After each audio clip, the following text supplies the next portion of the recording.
Welcome to students of +2 biology. आज हम देखेंगे seed, sexual reproduction in flowering plant का सीड और डेवलपमेंट ऑफ एंडोस्पर्म और जाइगोट हमने की एम्ब्रियो कर ली है डेवलपमेंट। अब हम सीड देखेंगे। सीड क्या है? Seed is the final product of sexual reproduction. अगर हम सेक्सुअल रिप्रोडक्शन की बात करते हैं और उसमें एक कंसेप्ट आता था, अभी पीछे आपने पढ़ा है, डेवलपमेंट ऑफ एम्ब्रियो जब हम कर रहे थे या एंडोस्पर्म जब कर रहे थे, वहाँ पे मैंने डबल फर्टिलाइजेशन आपको बताई थी। पहली फर्टिलाइजेशन में आपको मैंने बताया था कि जो एम्ब्रियो सैक के अंदर मेल गैमेटिक न्यूक्लियाई ज्वाइन करती थी with male egg cell, they form the zygote, and second जो थी दूसरी मेल गैमेटिक न्यूक्लियाई जो थी वो that will join with polar nuclei, they form the endosperm. ये जो फॉर्मेशन हो रही थी एम्ब्रियो सैक के अंदर हो रही थी, और ये पूरा का पूरा क्या स्ट्रक्चर था अगर आप थोड़ा सा ध्यान दें, ये ओव्यूल, और इस ओव्यूल को और क्या बोलते थे? मेगास्पोरेंजियम। मेगास्पोरेंजियम ये embryo sac, nucellus, outer covering, जिसको क्या बोलते हैं? Outer covering is known as outer integument,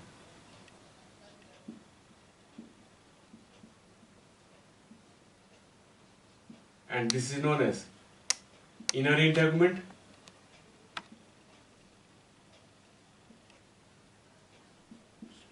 and nucellus,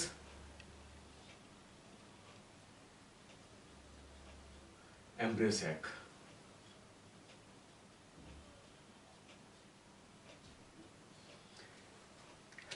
जो after fertilization this ovule will be matured. When the ovule will be matured, that will be transformed into seed. This is a final product of sexual reproduction. Sexual reproduction में जब ovule जो है वो mature हो जाता है, ovule mature होने के बाद क्या बन जाता है? Seed बन जाता है. And it is where? It is lying inside the fruit. Fruit के अंदर, ovary के अंदर ही हो रहा है। ovary के अंदर ये change आ रहा है, ovule are changed into seeds and ovary is changed into fruit. These are both are happening simultaneously. एक साथ ही दोनों चीजें हो रही हैं। आई होप के सीड का पता लग गया आपको। मैच्योर ओव्यूल को ही हम सीड बोलते हैं, और कैसे बनता है ये पता लग गया। पूरा का पूरा वो ओव्यूल जो है विद देयर आउटर इंटेगुमेंट के साथ साथ उसको क्या बोल देते हैं? हम सीड बोल देते हैं। अब ये जो चेंज है, ये जो ओव्यूल से चेंज है, ovule change into seed, this is transformation into seed, and this is happening inside the fruit. Fruit के अंदर ही सब हो रहा है, और फ्रूट कब बन रहा है? व्हेन इट इज राइपन्ड, मींस जब ओवरी राइप कर जाएगी तो दैट विल बिकम फ्रूट। अब हम बात करते हैं सीड के स्ट्रक्चर की। तो सीड को मैंने 3 पार्ट में डिवाइड किया हुआ है। एक है द स्ट्रक्चर ऑफ सीड की, अगर हम बात करें कि बाहर से अंदर तक किस तरह का दिखता है। Structure of seed, its outermost covering is known as seed coat. Second part, its cotyledons. Third part, embryo axis. जो seed coat है, seed coat, the outer covering is known as seed coat. How it is formed? This. It is formed from the outer integument, is known as testa. इसको testa भी बोलते हैं। Inner integument से बनता है tegmen. Cotyledons क्या हो गए? Cotyledons are the swollen part of the this whole embryo के जो स्वोलन पार्ट थे, which act as a reserve food. वो रिजर्व फूड मटेरियल एक्ट करते हैं। They contain reserve food material, they are providing this food to the developing embryo, और at the time of germination की अगर हम बात करें तो वहां पे भी वो रोल प्ले करेंगे। These are cotyledons. क्लियर? फिर है एम्ब्रियो एक्सिस। एम्ब्रियो एक्सिस का मतलब है, अगर कोटिलेडन्स की बात करें, यही स्ट्रक्चर मैं आपको थोड़ा सा यहां भी दिखा देता हूं। ये मैंने ड्रॉ किया हुआ है। ये this structure is of dicot या डाइकोटिलेडन। 2 कोटिलेडन्स है। द स्ट्रक्चर ऑफ, अगर हम बात करें बीन की, अगर बीन की बात करें जो किडनी शेप्ड होते हैं, राजमा या दालें, और ये the outermost covering is known as testa and innermost is known as tegmen, and this is known as what this is known as cotyledon, cotyledon, which act as a reserve food materials. Now these are the where these both the cotyledon join together. This is the upper part and this one is the lower part.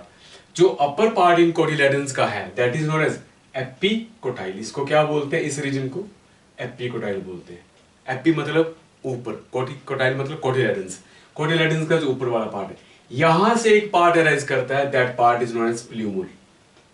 प्ल्यूमुल निकलता है और plumule will give rise to shoot. Stem यहां से निकलती है. और this is the lower part. ये this is known as hypo. जो नीचे होता है उसको हम हाइपो बोलते हैं. हाइपोकोटाइल, कोटिलेडन्स के नीचे वाला जो पार्ट जहां ज्वाइन कर रहे हैं इसको बोलते हैं हाइपोकोटाइल. और hypocotyl will give rise to radicle और radicle will further give rise to root. Radicle फिर रूट को बनाता है. इस तरह से ये, and this is known as, ये जो है this is known as embryo axis. इसको एम्ब्रियो एक्सिस बोलते हैं. आई होप कि आपको ये पार्ट क्लियर पता लग गए होंगे. अब this was simply a structure of dicotyledonous. Dicot का स्ट्रक्चर था. हम सिंपली बात करें, जो मैच्योर सीड हमारे पास हो जाते हैं, mature seeds are of basically और ऑफ, हमने दो कैटेगरी में इनको बांट दिया. Mature seeds, they are categorized into two parts. Number one is non-albuminous seeds, या इसको ex-albuminous seeds भी बोलते हैं, और दूसरे हैं albuminous seeds. Non-albuminous का मतलब क्या होता है? When the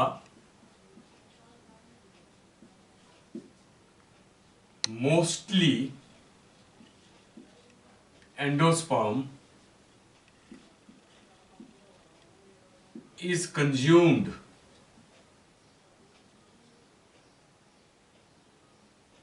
during embryo development.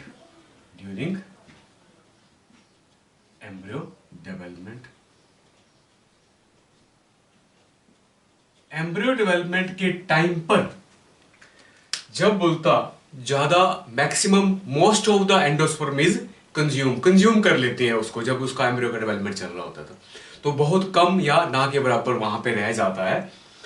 ऐसे सीड्स को क्या बोलते हैं हम? नॉन एल्ब्यूमिनस सीड्स बोल देते हैं या एक्स एल्ब्यूमिनस बोल देते हैं. क्लियर? आई होप कि आपको पता लग गया होगा. ये इसमें एग्जांपल्स हैं पी का और ग्राउंडनट का एग्जांपल, मटर का और ग्राउंडनट का एग्जांपल आप दे सकते हो. इनमें जो है मोस्ट ऑफ द एंडोस्पर्म जो कंज्यूम कर लिया जाता है during the time of embryo development. ऐसे सीड्स को हम क्या बोल देते हैं? नॉन एंडोस्पर्मिक सीड्स बोल देते हैं. दूसरे हम डिस्कस करते हैं एल्ब्यूमिनस सीड्स. तो यहां पे अब थोड़ा सा क्लियर हो गया कि इनमें क्या रहेगा. Most of the endosperm is retain, मोस्ट ऑफ द एंडोस्पर्म is retained with seed at the time of embryo development.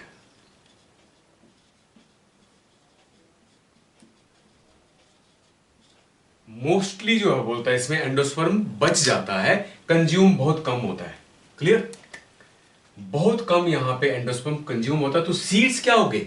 Albuminous seeds, endospermic seeds. और जिनमें नहीं था उनको बोल देते थे नॉन एंडोस्पर्मिक सीड्स. और इनमें बेस्ट एग्जांपल्स क्या है? व्हीट है, वार्ले है, मेज है, कैस्टर है. इनमें मैक्सिमम एंडोस्पर्म जो है वो बचा हुआ रहता है, इसीलिए इनको हम बोल देते हैं एल्ब्यूमिनस सीड्स. क्लियर? इसके यहां तक क्लियर हो गया बात.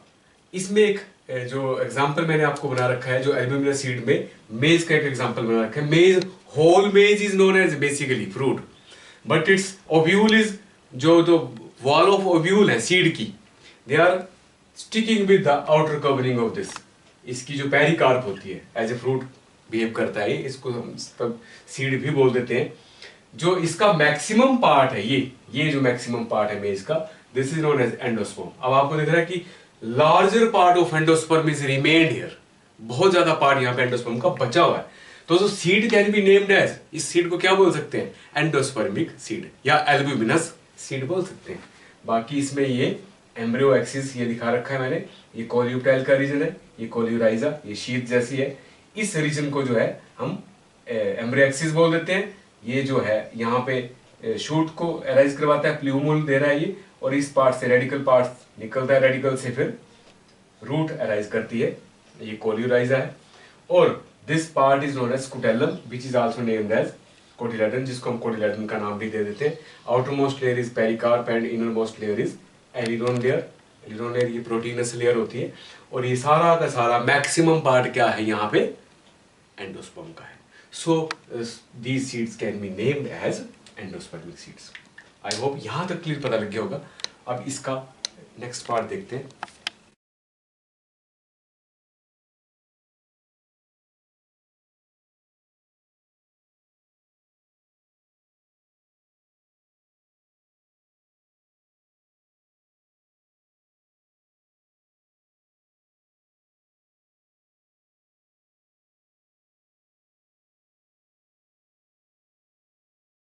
Next is perisperm. In some seeds, what happens? The cells of nucellus remain as it is. They are act as a remnants. मतलब वो बहुत सारे nucellus के cells as it is रह जाते हैं कुछ seeds में। कुछ ऐसे seeds भी होते हैं, जैसे अगर हम यहाँ पे structurally देखें, ये हमारे पास embryo sac है और ये पूरा का पूरा ovule है। इसमें क्या होगा कि मैक्सिमम सेल्स वैसे तो ये कंज्यूम हो जाते हैं, बट यहां पे रह जाएंगे as it is. The remnant of these cells, the remnant of these cells within the ovule, within the seed, seed के साथ रह जाते हैं। अगर हम यहां पे ये देखें तो the remnants of this what, remnants of this nucellus with this seed, and outermost part is endosperm। ये क्या है? ये एंडोस्पर्म है। And inside is known as seed, जो अंदर है वो सीड है। तो ये स्ट्रक्चर ऐसा भी होता है, इसको बोलते हैं ब्लैक पेपर का एग्जांपल है ये, काली मिर्च का। In some seeds the remnants of nucellus are also persistent, continuously as it is रह जाते हैं। परसिस्टेंट का मतलब होता है कंटिन्यूली रहना। The as a residual persistent, वो रेजिडुअल पार्ट है न्यूसेलस का, that remain as it is. So they are named as perisperm. This is known as perisperm, and the seeds are known as perispermic seeds. And the best example is black pepper, wheat and coffee. ये इनके best example है किसके? Perisperm के। आई hope कि perisperm clear लग गया पता। सिर्फ इसमें न्यूसेलस की हम बात कर रहे थे जो रेमिनेंट रह जाता है, परसिस्टेंटली रह जाता है। ऐसा आम सीड्स पे इस तरह से नहीं होता है। तो इनमें जिनमें होता है उन सीड्स को पेरिस्पर्म बोलते हैं, और seeds are known as perispermic seeds. And the best example is black pepper. इसके साथ नेक्स्ट पार्ट देखते हैं इसका।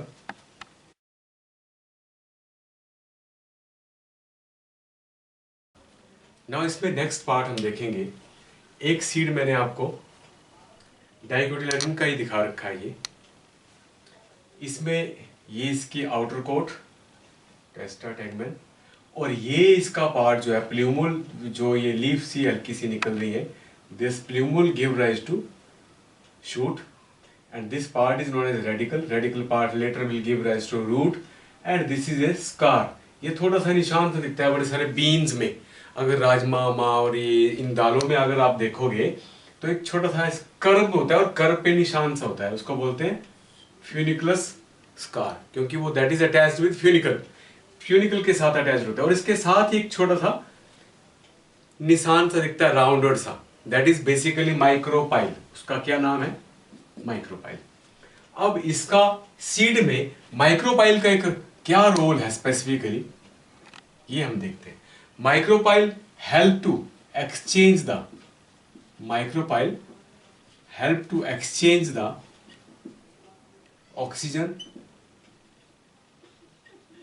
वाटर, एनवायरमेंट से पानी को एब्जॉर्ब करने का जो एक सिंपल वे है, that provides by the micropyle. A simple pore है एक माइक्रोपाइल, जो आपने यहां देखा था। ये जो इंटेगुमेंट्स थी इनर आउटर, ये जो इंटेगुमेंट थी ये, they create a small depression type which is known as a pore. इसको क्या बोलते हैं? माइक्रोपाइल। ये वो माइक्रोपाइल है जो मैं आपको वहां पे भी दिखाने की कोशिश कर रहा था। एक बार सीड का स्ट्रक्चर आपको बाद में दिखाऊंगा। अब जो माइक्रोपाइल है ये एक्सचेंज करने की हेल्प करता है यहां पे, exchange of oxygen and water, जिसकी वजह से क्या होता है कि it creates the metabolically active, it creates the seed और it's inner cells, they are active metabolically.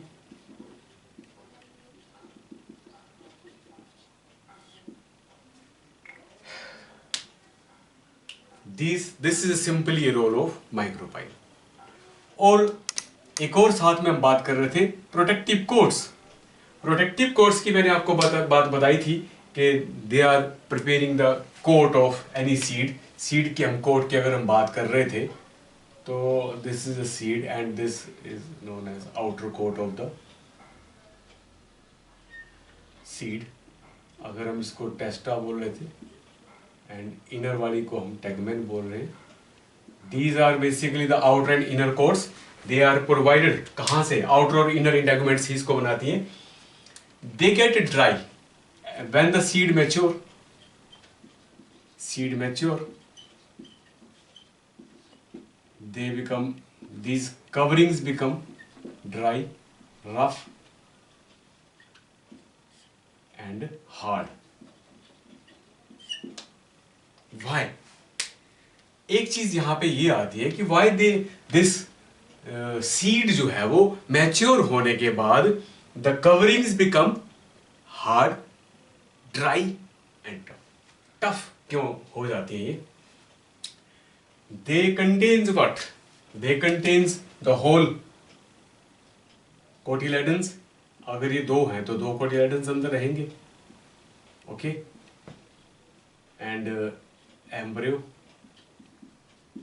cotyledons हैं और एम्ब्रियो है और एंडोस्पर्म है, एम्ब्रियो है, एंडोस्पर्म है। इन सब की protection, these hard coats, seed coats protect the cotyledons, embryo, endosperm, whole parts which are lying within these seeds. अब इसके पास और भी कुछ है, they contains what? But genetic recombination,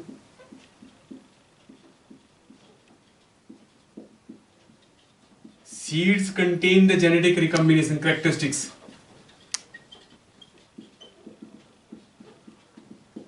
They are within them. जो इनके पास characteristics हैं, जो भी उस प्लांट के characters हैं कि किस तरह का ये प्लांट होगा, वो सब recombinations इस सीड के पास सेफ हैं and they are protected within the seed coats.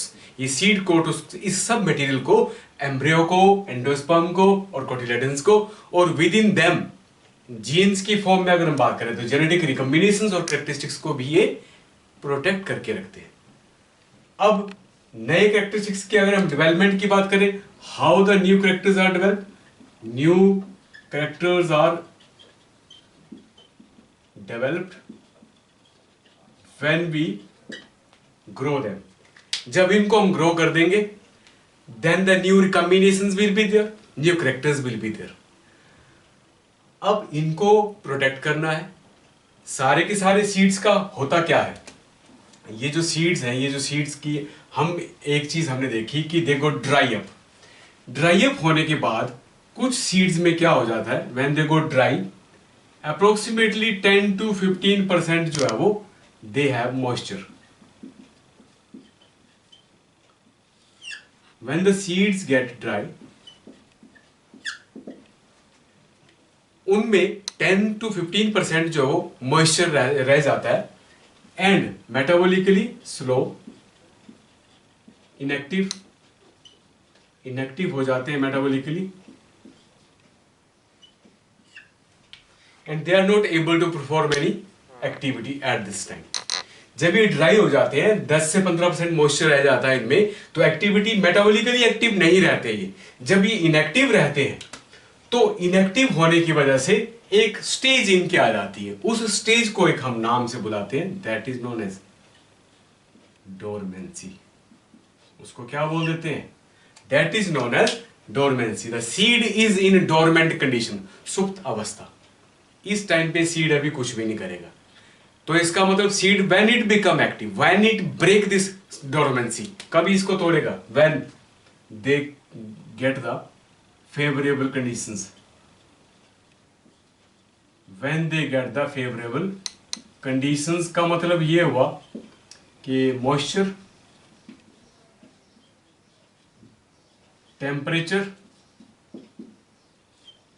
And वो फूड एक्सेट्रा, जो भी इसको चाहिए इस वक्त ग्रो करने के लिए, जो फेवरेबल मीडियम इसको चाहिए है, टेम्परेचर है, मॉइस्चर है, एक्सचेंज के लिए यहाँ पे ऑक्सीजन भी चाहिए इसको, ये सब जब अवेलेबल होगा, metabolically it become active and it can germinate.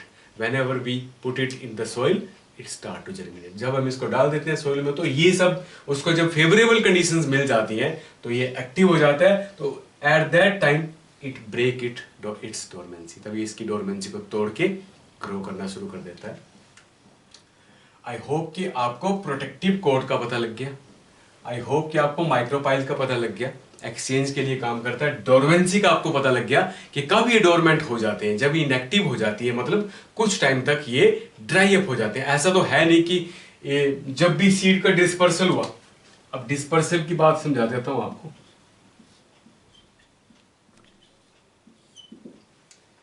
Whenever the seed get mature, जब सीड मैच्योर हो जाएगा, प्रिपेयर हो जाएगा, मैच्योर हो जाएगा, इसका फर्दर अगला काम क्या है? डिस्पर्स करना है। इसको डिस्पर्स करने का मतलब निकलना है प्लांट से और इसको फिर कहीं फिर से सॉइल में आना है। तो डिस्पर्सल के बाद इसकी अपनी अपनी बायोबिलिटी होती है कि कुछ की तो बायोबिलिटी, जो है बायोबिलिटी का मतलब एक्टिव रहता है, उसके बाद ये डैमेज हो जाता है। कैपेसिटी होती है कि इतने टाइम तक जिंदा रहेगा, उसके बाद ये एक्टिव नहीं, ना तो एक्टिव रहेगा ना ये फिर दोबारा जर्मिनेट कर सकता है। तो कुछ की तो हमने मिनटों की भी पढ़ी थी, सीरियल्स वगैरह की। ये अगर व्हीट की या इनकी हम बात करें तो 30 मिनट्स के अप्रोक्सीमेट पढ़ा था। कुछ का हमने बताया था आपको कि कुछ महीनों तक होती है, कुछ की सालों की, और कुछ 100 ईयर्स की भी, कुछ कई सालों की भी होती है। कई सालों तक ये एक्टिव रह सकते हैं अगर उनको हम ग्रो करें। वो कुछ एक स्पीसीज ऐसी होती हैं, उनको डिस्पर्स होने के बाद जब कहीं हम लगा देते हैं तो ये फिर से जर्मिनेट कर जाते हैं। तो उसकी अपनी अपनी बायोबिलिटी होती है। सभी के सभी सीड्स को हम ऐसा नहीं कर सकते कि वो निकालते ही उनको डाल देंगे खेतों में, ऐसा नहीं है। तो कुछ सीड्स को रखा भी जाता है फॉर 1 ईयर और 2 year and they are used for food purpose. उनको हम ह्यूमन बींग्स के लिए या अदर एनिमल्स के लिए एज ए फूड भी स्टोर करके रखते हैं और एज ए फूड भी यूज करते हैं। जैसे हम रेगुलरली यूज करने वाले जो हमारे पास व्हीट है, राइस है, या और भी इस तरह के सीड्स हैं जिनको हम रखते हैं और यूज करते हैं। तो यूज करने के लिए रखे जाते हैं और ग्रो करने के लिए भी उनको ही यूज किया जाता है। तो ग्रो करने के लिए इनका एक लाइफ स्पैन रहता है, उस लाइफ स्पैन के हिसाब से उनको स्टोर करके फिर ग्रो किया जाता है। तो डिस्पर्सल के बाद इनकी लाइफ स्पैन जो है वो लिमिटेड होती है बड़े सारे सीड्स की।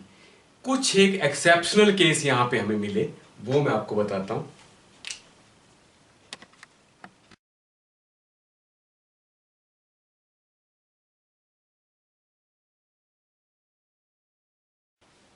नाउ अब हम बात करेंगे बायोबिलिटी ऑफ सीड्स की, जो मैं आपको बता रहा था अभी।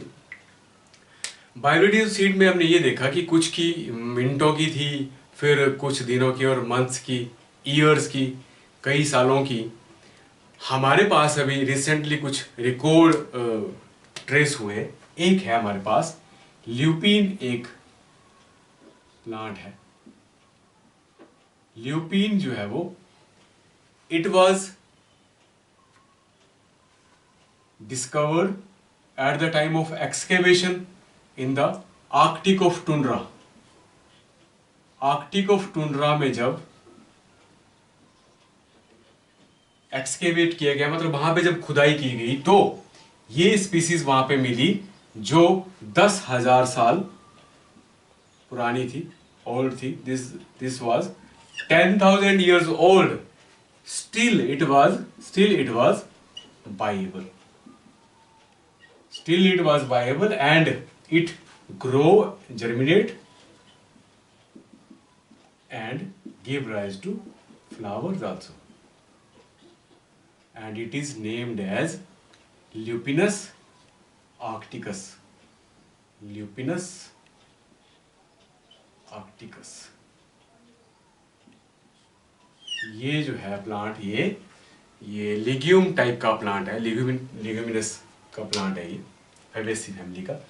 तो आर्कटिक ऑफ टुंड्रा में जब एक्सकेवेशन कर रहे थे, वहां पे जब खुदाई कर रहे थे, तो वहां पे ये प्लांट मिला, और इसके जो सीड मिले, ल्यूपिन के जो सीड्स मिले, देवर फाउंड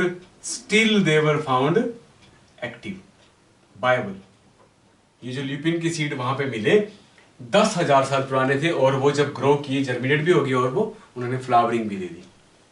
और एक दूसरा एग्जाम्पल है, एक और एग्जाम्पल है इसका, the example is of date palm.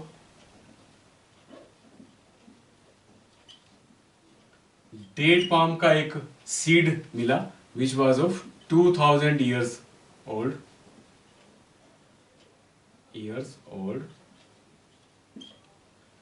And it was again bible. ये 2000 साल पुराना था, बट ये भी बाइबल था। It also grow and give rise to its plant, and it is named as Phoenix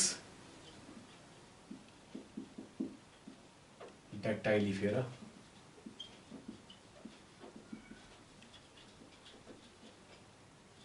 Phoenix dactylifera, ये डेट पाम का, it was excavated where, in the King Herod's palace near Dead Sea। जो Dead Sea है उसके पास king Herod's palace है, वहां पे जब खुदाई कर रहे थे, तो वहां पे ये डेट पाम का सीड मिला, which was found 2000 years old and was Bible. अभी उसको ग्रो किया तो वो भी ग्रो हो गया, और उसने भी जनरेट कर दिया। आई होप कि आपको यहां तक क्लियर पता लग गया होगा सीड का स्ट्रक्चर फुली, उसका कोटिलेडन्स, उसके एम्ब्रियो एक्सिस, उसके each and every part.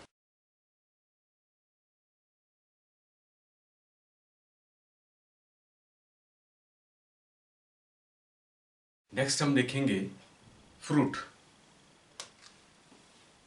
Fruit, what is fruit? Simply अगर हम बोलें, the ripened ovary is known as fruit. Whenever the ovary get ripe, mature, other parts shed off. Means जो calyx है, Corolla है, androecium है, ये सब गाइनोशियम के सब पार्ट जो है वो फॉल ऑफ हो जाते हैं, गिर जाते हैं। This whole ovary, mature ovary, ripened ovary is known as fruit.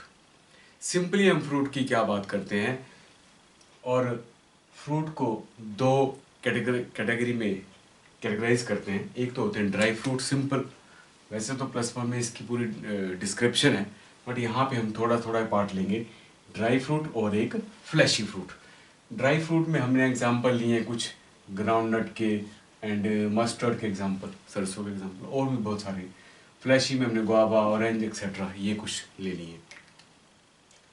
अब फ्रूट का जो बेसिक कैटेगराइजेशन है कि भी फ्रूट जो है वो क्या, वो फ्रूट किन किन पार्ट से बनते हैं, on the behalf of the development of fruit, from which part, उसके बिहाफ पे इसको दो पार्ट में कैटेगराइज कर दिया हुआ है। एक है फॉल्स फ्रूट्स, दूसरे हैं ट्रू फ्रूट्स, सेकंड है ट्रू फ्रूट्स। तो आमतौर पर तो हम जो फ्रूट यूज़ करते हैं, खाते हैं, तो हमें तो नहीं लगता कि ये फॉल्स हो सकते हैं, आम आदमी को अगर ऐसा लगता है। पर बायोलॉजिकली अगर हम बात करें तो ये ट्रू फ्रूट क्यों होते हैं या फॉल्स क्यों होते हैं? फॉल्स का मतलब होता है when the fruit formed other than the ovary, other than the ovary, other than the ovary। अगर ओवरी से अलग किसी भी पार्ट से बने, मोस्टली यहाँ पे जो फ्रूट बन रहा है that is formed due to the swollen structure of thalamus.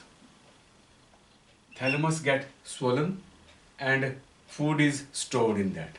Food इसमें स्टोर हो गया और जो रिप्रोडक्टिव पार्ट था इसका वो that is lying in centre. अगर हम एप्पल की बात करें तो बीचों बीच अगर एप्पल के अगर आपको देखना हो तो वहाँ पे अंदर आपको सीड दिखाई देती है. वो सारा पार्ट जो इसका ओवरी का पार्ट है और बाहर जो फ्लैशी सा पार्ट है खाने वाला पार्ट जिसको हम बोलते हैं वो सारा थैलेमस है. The fruit formed from the thalamus not from the ovary other than the ovary is known as false fruit. Apple, strawberry, cashew etcetera इस तरह के एग्जाम्पल आएंगे. तो ट्रू फ्रूट क्या होंगे? The fruit only formed from ovary. Ovary से बनते हो ऐसे फ्रूट्स को क्या बोलते हैं? ट्रू फ्रूट्स बोलते हैं. And the example is mango etcetera. So many examples are there. I hope कि ट्रू फ्रूट का भी लग गया होगा पता. ये तो थे हमारे जो फ्रूट हमने देखे. They were the product of sexual reproduction. जो सेक्सुअली रिप्रोडक्शन के प्रोडक्ट थे जिनमें फर्टिलाइजेशन हो रही थी, जो पोलन्स सेड ओवर होते हैं फिर फर्टिलाइजेशन होती है, ये कंसेप्ट होने के बाद सारा वो फ्रूट बनता है. अब ऐसे भी फ्रूट्स हैं जिनमें ये फर्टिलाइजेशन का कंसेप्ट होता ही नहीं है बट फिर भी फ्रूट बनते हैं. They are known as parthenocarpic fruits. The fruits which are fruit formed without the act of fertilization.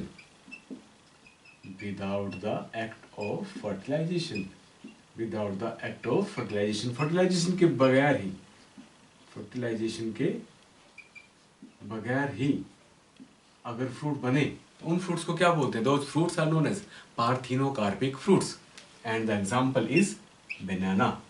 banana इसका बेस्ट एग्जाम्पल है.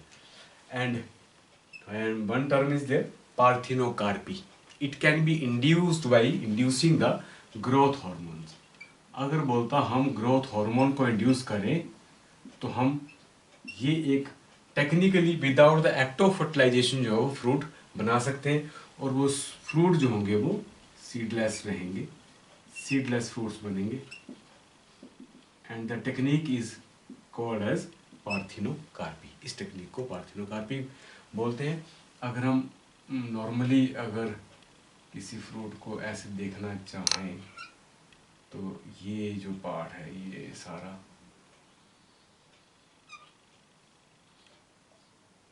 ये एपिकार्प का पार्ट है. बाहर की जो लेयर है पेरिकार्प.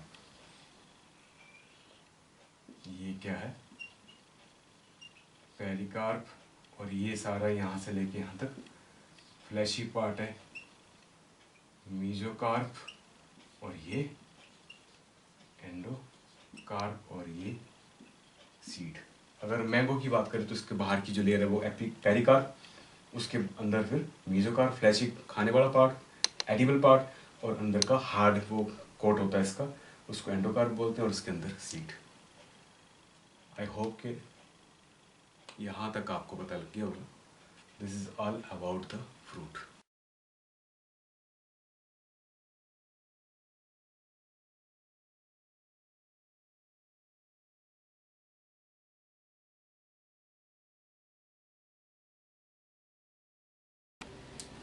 नेक्स्ट हम देखेंगे एपोमिक्सिस एंड पोलीमेरोनी. अभी हमने पीछे पार्थिनोकार्पी देखा. पार्थिनोकार्पी में भी और पार्थिनोकार्पिक फ्रूट में मैंने आपको एग्जांपल बताया बनाना. बनाना में क्या है? सीडलेस है वो, उसमें सीड्स नहीं होते हैं. अब हम बात करते हैं एपोमिक्सिस की. एपोमिक्सिस क्या है? ये भी एक स्पेशल मैकेनिज्म है which produce the seed, in which the seeds are produced. It produce seeds without the act of fertilization. इसमें फर्टिलाइजेशन नहीं होती है फिर भी ये सीड बन जाते हैं. This kind of special mechanism is there. कुछ एक में क्या होता है कि स्पेशल मैकेनिज्म होता है which produce the seeds without the act of fertilization. That is known as apomixis.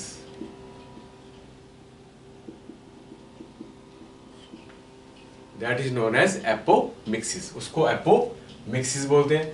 अब आपने इससे पहले एक, आपको अगर यहाँ पे मैं क्वेश्चन पूछूं कि is there any other mechanism in case of fruit, तो आप बोल सकते हो कि yes there is a mechanism in the fruits also without the act of fertilization. तो वहां पे हम क्या बोलते थे, पार्थिनोकार्पिक फ्रूट्स बोलते थे।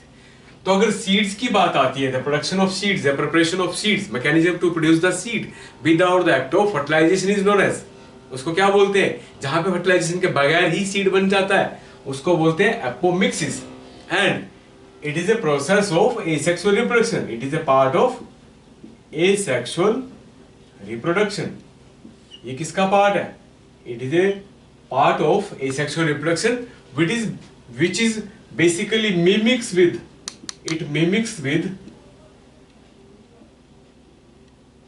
sexual reproduction. It mimics with sexual reproduction. Sexual reproduction के साथ मिमिक करता है, ऐसे लगता है जैसे ये सेक्सुअल रिप्रोडक्शन ही हो रहा हो। ओके, ये है इसका बोलने का मतलब। एक्चुअल में ये एसेक्सुअल रिप्रोडक्शन का पार्ट है, बट बेसिकली यहाँ पे ऐसा लगता है जैसे it is mimicking with the, it shows the mimics with sexual reproduction, it is a part of sexual reproduction, but होता नहीं। अब ऐसी और भी बड़ी सारी स्पीसीज हैं जिनमें एपोमिक्सिस के ये सीड्स जो है वो कैसे डेवलप होते हैं, ये हम देखेंगे। How the apomictic seeds can be developed, ये कुछ एग्जांपल्स हम यहाँ पे लेते हैं। नंबर 1 एक एग्जांपल में देखते हैं। In some species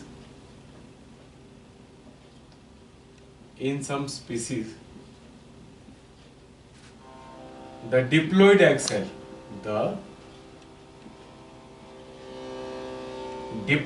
cell it will not go for meiotic division या reductional division, it will not go for reductional division, इसको बोलते हैं it lacks meiosis,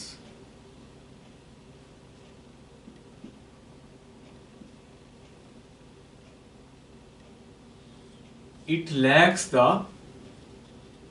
reductional division. In some species the diploid egg cell is lacking the reductional division. reductional division नहीं होती है, reduction नहीं होगी तो वो मेगास्पोर्स नहीं बनेंगे, मेगास्पोर्स नहीं बनेगा तो डिप्लॉइड ही रह जाएगा ये। और वहां से होगा क्या, it directly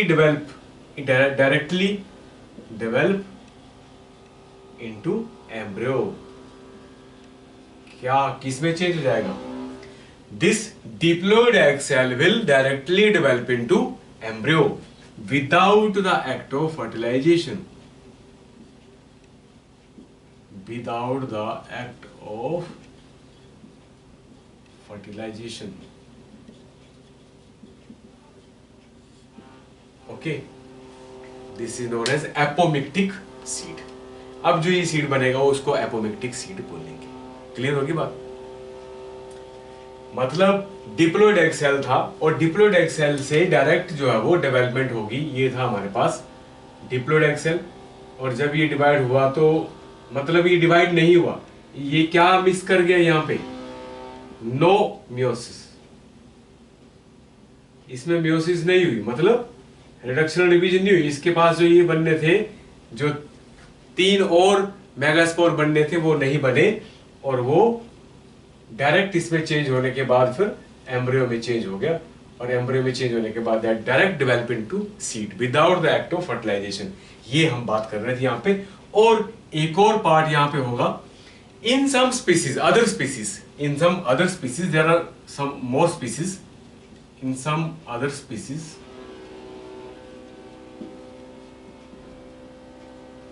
like citrus and mango।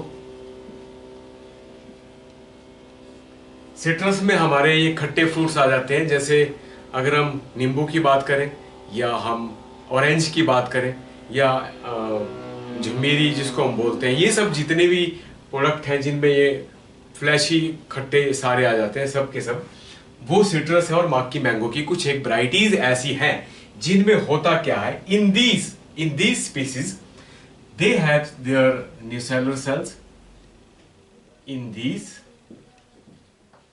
species they have nucellar cells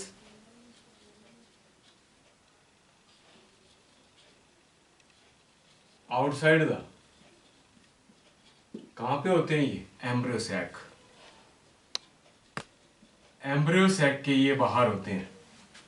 थोड़ा सा मैं आपको यहाँ दिखा देता हूँ, आपने देखा था ये सारा पीछे, हमने अगर आपने थोड़ा याद रखा हो तो मैंने आपको सारा बताया था।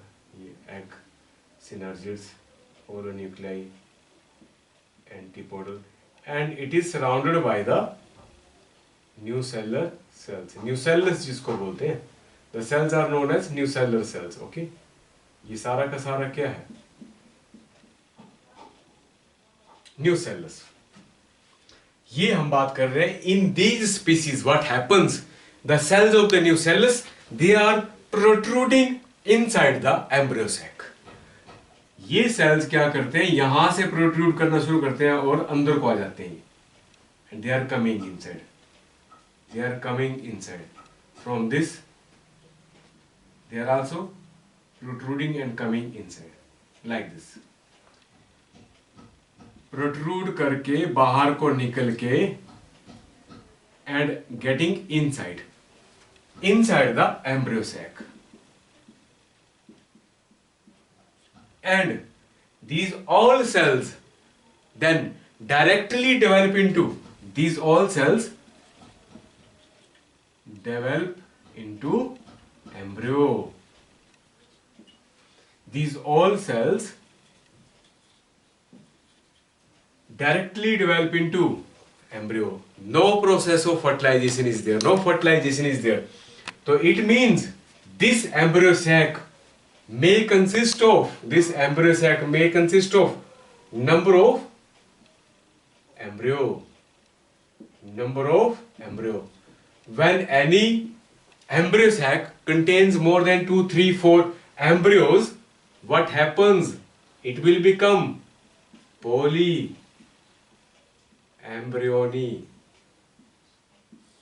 Okay, this is known as polyembryony. I hope कि आपको ये दिमाग में एक पिक्चर क्लियर लग गई होगी कि कुछ एक स्पीसीज ऐसी होती है, चाहे सिट्रस की है चाहे मैंगो की, बड़ी सारी वैरायटीज है, उनमें क्या होता है, ये प्रोसेस होता है, उसमें ऑटोमेटिकली क्या करते हैं, न्यूसेलस के जो सेल्स होते हैं प्रोट्रूड आउट करते हैं और घुस जाते हैं, यहां से प्रोट्रूड करके अंदर घुस जाते हैं वो inside the embryo sac, and they directly these cells develop into embryo, and therefore when more than 1, 2, 3 embryo they are forming inside it, that will become many embryos.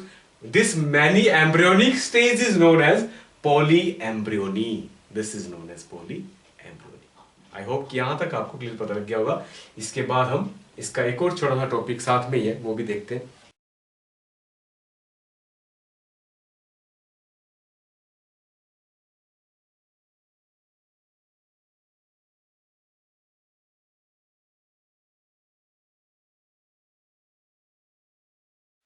Next हम देखेंगे इसमें हाइब्रिड सीड्स। जैसे आपको इतना पता है कि जो हमारी ये बड़ी सारी रिसर्च की फील्ड्स हैं जिनमें हम हाइब्रिड सीड्स भी प्रिपेयर कर रहे हैं to raise the maximum crop production, ज़्यादा से ज़्यादा क्रॉप की प्रोडक्शन हो पाए, उसके लिए हम हाइब्रिड सीड प्रोड्यूस कर रहे हैं। जैसे हमें जो किसी हेल्दी कोई प्लांट का जीन हमें चाहिए होता है तो हम इस एक ए टाइप के प्लांट में उसको इंसर्ट कर देते हैं और उससे फिर हाइब्रिड टेक्निक तैयार करते हैं, हाइब्रिड टेक्निक करके सीड तैयार कर देते हैं। अब ये जो टेक्निक है, इस टेक्निक से क्या करेंगे, to raise the with the help of hybrid seeds they help us to raise the crops, to raise the crop production, crop production को बढ़ाने के लिए इसका यूज करेंगे। इसके साथ साथ क्रॉप प्रोडक्शन के बढ़ाने के साथ साथ जब when it is used by the farmers and they will grow it in the fields, they grow these seeds in the field, what happens, they have to again collect these seeds from the field collect the seeds from the fields, and it is not an easy process. In the field, these hybrid seeds, what they do? In the fields,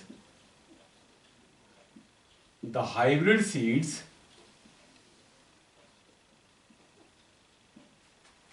due to segregation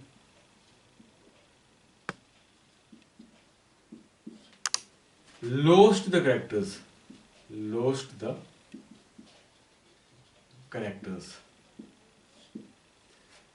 field में बोलता है ये जो seeds grow कर दी है, they are collecting the seeds, but due to the segregation some characters are lost.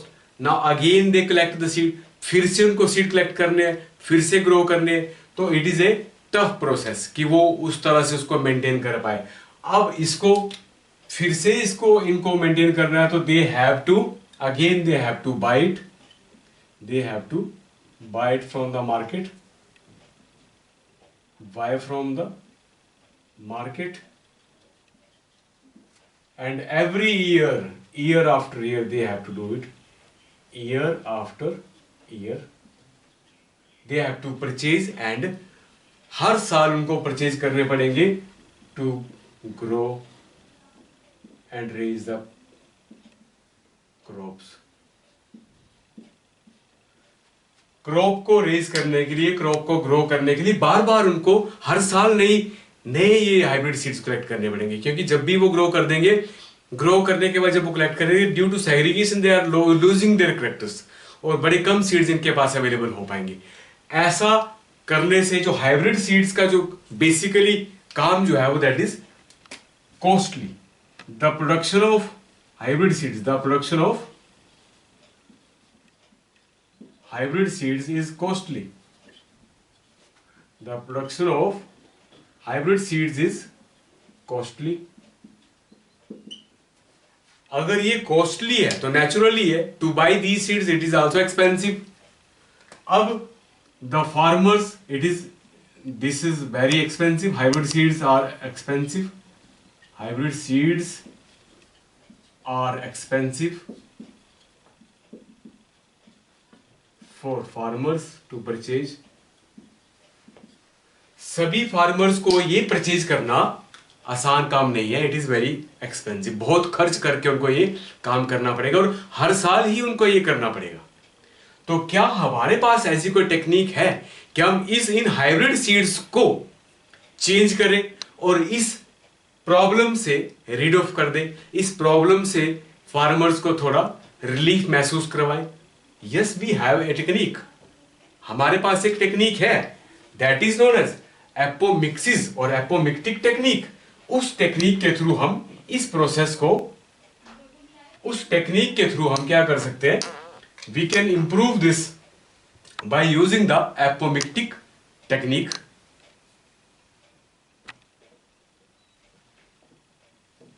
We can convert these hybrid seeds into apomictic seed. By inserting the apomictic gene in any diploid egg cell. किसी diploid egg cell को लेके हम क्या करेंगे? उसमें apomictic seed के लिए जो apomictic gene है वो इंसर्ट कर देंगे, और इंसर्ट करने के साथ साथ ही क्या होगा? By changing the hybrid seeds, by converting the hybrid seeds are converted into apomictic seeds. With the help of apomictic gene. Now let us see that what happens. ये हमारे पास एक कोई एग सेल है which is 2n, diploid egg cell है हमारे पास. हम क्या करेंगे? We check the reduction division.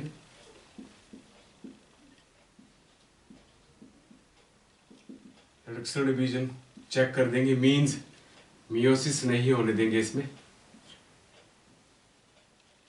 Check the meiosis reduction division नहीं होगी तो it will not go for the formation of other cells, like ये वाले सेल्स इसमें नहीं बनेंगे, ये जो सेल्स है इसमें नहीं बनेंगे। अब by introducing the apomictic gene in this, apomictic gene हमने इसमें इंट्रोड्यूस कर दिया in this egg cell and let it to develop directly into embryo. ये जो 2N सेल था जिसमें हमने एपोमिक्टिक जीन इंट्रोड्यूस कर दिया, और ये जो डिप्लॉयड एग सेल था it will directly develop into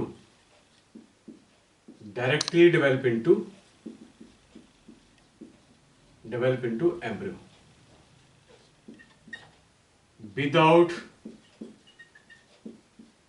the act of fertilization। इसमें कोई एक्ट फर्टिलाइजेशन का नहीं हुआ and it direct develop into the embryo। In this way we can make these hybrid seeds into apomictic seeds। अब इससे होगा क्या, जो फार्मर्स इनको ग्रो करते थे then there will be a problem of segregation and due to that segregation they lose their characters। Now what happens, there will be no segregation now। ये process वहां पे नहीं होगा बिकॉज ऑफ दिस, इसकी वजह से वो जो करेक्टर्स लॉस्ट होते थे अब वो नहीं होंगे। They can easily grow them and collect these seeds again, they can use it year after year. इन्हीं सीड्स को वो ग्रो करेंगे और इससे जो पहले उनको हाइब्रिड सीड से डायरेक्ट प्रॉब्लम आती थी वो अब प्रॉब्लम नहीं आएगी। This is the research work which is also going on. ये रिसर्च वर्क कभी इस पे काम, बहुत सारा काम चल भी रहा है, और यहां तक ये है एडवांटेज इन एपोमिक्सिस प्रोसेस का, जिसके थ्रू हम एपोमिक्टिक सीड्स तैयार कर सकते हैं। आई होप कि आपको यहां तक पता लग गया होगा। ये जो एक्सेल था, डिप्लॉयड था, इसको मियोसिस से हमने रोका, नहीं करने दिया, और एपोमिक्टिक सीड को भी इंट्रोड्यूस कर दिया। अब इस तरह के प्रोसेस न्यूसेलर सेल्स के साथ या इंटेगुमेंट सेल के साथ भी कर सकते हैं। उनके थ्रू यही प्रोसेस किया जा सकता है without the act of fertilization हम यहाँ पे नहीं करेंगे। उन हाइब्रिड सीड्स को ही हमने एपोमिक्टिक सीड्स में चेंज कर दिया। I hope you understand and thank you for watching.